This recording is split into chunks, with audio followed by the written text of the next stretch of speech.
पल पल न्यूज के न्यूज रूम से मैं हूं आपके साथ नदीम अकरम। उत्तर प्रदेश के 2022 के चुनाव को लेकर के भारतीय जनता पार्टी का बड़ा खेला सामने आ रहा है, जहां भारतीय जनता पार्टी में चुनाव से पहले बड़ी बगावत देखने को मिल रही है। एक एक कर कैबिनेट मंत्रियों की, एक एक कर भारतीय जनता पार्टी के विधायकों की इस्तीफे की झड़ी लग गई है और भारतीय जनता पार्टी ऐसे प्रेजेंट कर रही है कि जैसे उसका इस पर कोई असर पड़ने वाला नहीं है, पर असर इतना तगड़ा पड़ा है कि कोई और विधायक समाजवादी पार्टी में शामिल ना हो जाए उससे पहले ही नेताओं को किडनैप कर लिया गया है भारतीय जनता पार्टी के आला कमान नेताओं द्वारा, जिसकी तस्वीरें सामने आ रही हैं। जहां स्वामी प्रसाद मौर्य ने बगावत कर भारतीय जनता पार्टी की नींव को हिला दिया है, तो वहीं उनके बाद एक और कद्दावर नेता ने पार्टी को छोड़ करके समाजवादी पार्टी का दामन थाम लिया है। ये तस्वीरें लगातार सामने आ रही हैं। महज सबसे बड़ी सोचने की बात यह है कि 24 घंटे के भीतर स्वामी प्रसाद मौर्य के ऊपर अरेस्ट वारंट भी निकाल दिया गया।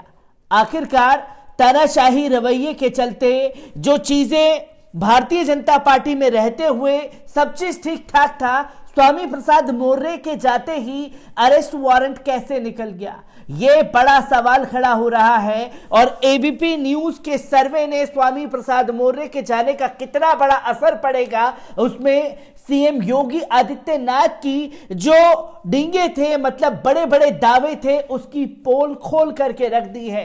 3 खबरों को आप लोगों के सामने रखूंगा, जिसमें एक और कद्दावर नेता ने भाजपा का दामन छोड़ा है। स्वामी प्रसाद मौर्य के ऊपर अरेस्ट वारंट क्यों निकाला गया, किन चीजों को लेकर के निकाला गया भाजपा छोड़ते ही, और तीसरा एबीपी न्यूज का सर्वे स्वामी प्रसाद मौर्य के जाने के बाद क्या कुछ कहता है, इस पर नजर डालेंगे।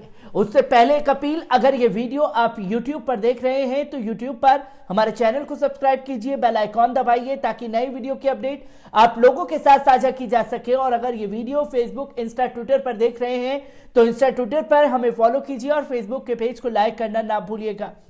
आपको बता दें कि उत्तर प्रदेश में स्वामी प्रसाद मौर्य के इस्तीफे के बाद शुरू हुआ सिलसिला थमता नहीं दिख रहा है। गुरुवार को शिकोहाबाद से भाजपा विधायक मुकेश वर्मा ने इस्तीफा दे दिया। त्यागपत्र में अंकित तारीख के मुताबिक वर्मा ने यह इस्तीफा 2 दिन पहले लिखा था। मुकेश वर्मा ने कहा कि स्वामी प्रसाद मौर्य हमारे नेता हैं, वे जो भी फैसला लेंगे हम उसका समर्थन करेंगे।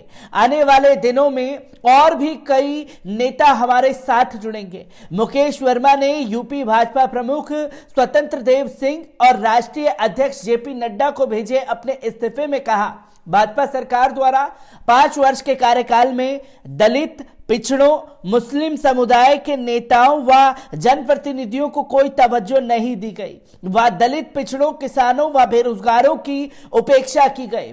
इस कारण मैं भारतीय जनता पार्टी की प्राथमिक सदस्यता से इस्तीफा देता हूं। मुकेश वर्मा ने स्वामी प्रसाद मौर्य को अपना नेता बताया और कहा कि मंत्री स्वामी प्रसाद मौर्य शोषित पीड़ितों की आवाज हैं और वे हमारे नेता हैं, मैं उनके साथ हूं। इसके पहले भाजपा के 6 विधायक पार्टी से इस्तीफा दे चुके थे।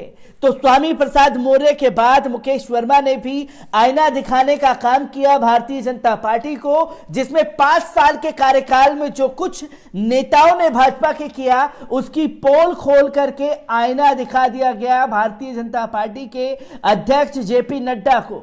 इसके बाद इस्तीफों की झड़ी के बाद सबसे बड़ी चीज जो देखने को मिली स्वामी प्रसाद मौर्य पर, जब तक भारतीय जनता पार्टी में स्वामी प्रसाद मौर्य शामिल थे तो सारे दाग जो थे वो बेदाग थे, उनके ऊपर किसी तरीके की कोई कार्रवाई नहीं होती।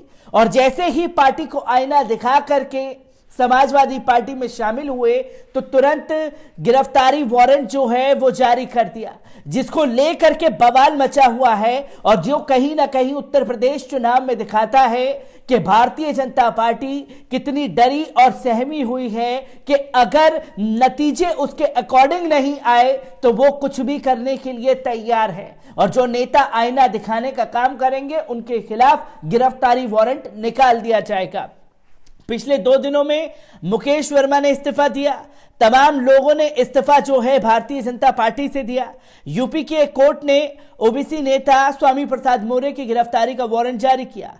सुल्तानपुर के एमएलए कोर्ट ने धार्मिक भावनाएं भड़काने पर यह वारंट जारी किया है। कोर्ट ने मौर्य को 24 जनवरी तक पेश होने का आदेश दिया है। गौरतलब है कि साल 2014 में स्वामी प्रसाद मौर्य ने एक विवादित बयान दिया था। इसमें उन्होंने कहा था कि शादियों में गौरी गणेश की पूजा नहीं करनी चाहिए। यह मनुवादी व्यवस्था में दलितों और पिछड़ों को गुमराह कर उनको गुलाम बनाने की साजिश है। इस मामले में बुधवार को स्वामी प्रसाद मौर्य कोर्ट में हाजिर नहीं हुए तो अपर मुख्य दंडाधिकारी एमपी एमएलए ने उनके खिलाफ गिरफ्तारी वारंट जारी कर दिया। अब इस मामले में 24 जनवरी को सुनवाई की तारीख तय की गई है। यह संयोग ही माना जाएगा कि योगी आदित्यनाथ सरकार में मंत्री पद से इस्तीफा देने के एक दिन बाद स्वामी प्रसाद मौर्य के खिलाफ वारंट जारी हुआ। मौर्य उत्तर प्रदेश में ओबीसी का बड़ा चेहरा माने जाते हैं। अन्य पिछड़ा वर्ग ओबीसी के प्रभावी नेता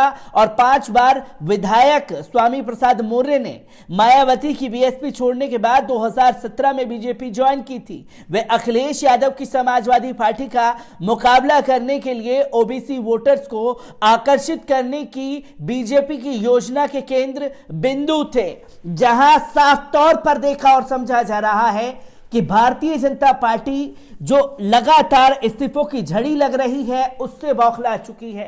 पर भारतीय जनता पार्टी जो प्रेजेंट करने की कोशिश कर रही है कि भैया चाहे स्वामी जी आए या जाए उनका इस पर कोई फर्क पड़ने वाला नहीं है, क्योंकि जैसे ही स्वामी प्रसाद मौर्य ने अपने इस्तीफे का ऐलान किया और सपा में जाने का ऐलान किया तो उसके बाद केशव प्रसाद मौर्य और तमाम भारतीय जनता पार्टी के आला कमान नेताओं का फोन जाना शुरू हुआ, जिसे स्वामी प्रसाद मौर्य ने उठाना बंद कर दिया है। तो एक तो सामने से आईना दिखाया गया और साथ ही साथ जब बहलाने और फुसलाने की कोशिश भाजपा द्वारा जारी है तो उसका भी मुंहतोड़ जवाब स्वामी प्रसाद मौर्य द्वारा दिया जा रहा है। अब सबसे बड़ी चीज देखने वाली बात यह है कि स्वामी प्रसाद मौर्य के इस्तीफे से भाजपा पर कितना असर पड़ने वाला है। यूपी में चुनाव की प्रक्रिया शुरू होने के साथ ही कुछ ही दिनों के भीतर पहले चरण के लिए नामांकन शुरू होने जा रहा है।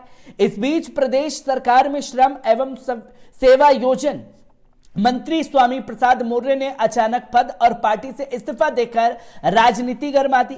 उनके इस्तीफे से पार्टी और सरकार पर कितना असर पड़ेगा और समाजवादी पार्टी में उनके जाने से अखिलेश यादव को कितना फायदा मिलेगा, इसको लेकर लोगों की अलग अलग राय सामने आ रही है। एबीपी न्यूज के ओपिनियन पोल में 40% लोगों ने कहा कि स्वामी प्रसाद मौर्य के जाने से भाजपा पर असर पड़ेगा, लेकिन इससे थोड़ा ज्यादा 47% लोगों ने कहा कि मौर्य के इस्तीफे से भाजपा को कोई नुकसान नहीं होने वाला। भाजपा और सरकार दोनों मजबूत स्थिति में हैं। 13% लोगों ने कहा कि उन्हें नहीं पता है।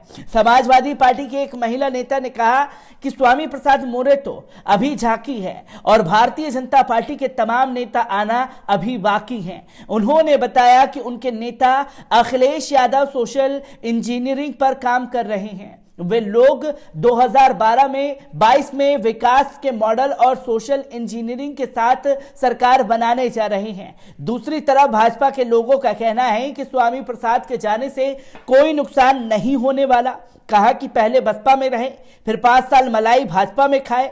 अब अगर इन्हें छोड़ना था तो पहले ही छोड़ते, चुनाव के वक्त क्यों छोड़े, बाद में सपा में चले गए। इनका तो दौड़ भाग लगा ही रहता है। तो वहीं स्वामी प्रसाद मौर्य के ठीक बाद उत्तर प्रदेश सरकार में वन पर्यावरण एवं जंतु उद्यान मंत्री दारा सिंह चौहान ने भी बुधवार को मंत्री परिषद से इस्तीफा दे दिया।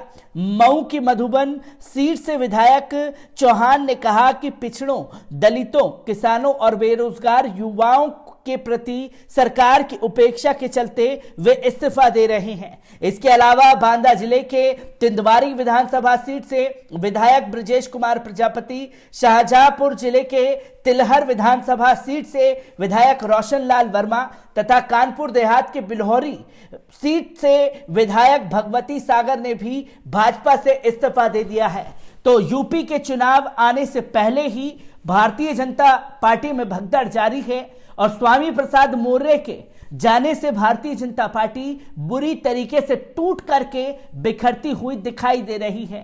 कितना असर आने वाले चुनावों पर पड़ेगा, ये भारतीय जनता पार्टी की जो बेचैनी है वो साफ तौर पर दर्शा रही है कि पार्टी के छोड़ते ही अगले दिन स्वामी प्रसाद मौर्य के खिलाफ गिरफ्तारी वारंट जारी कर दिया गया। तो क्या ये माना जाए जब तक भाजपा में थे तो सारे सुख सुविधा दी जाएगी, और अगर भाजपा को आईना दिखाने का काम करोगे तो आपको जेल की सलाखों के पीछे डाला जाएगा।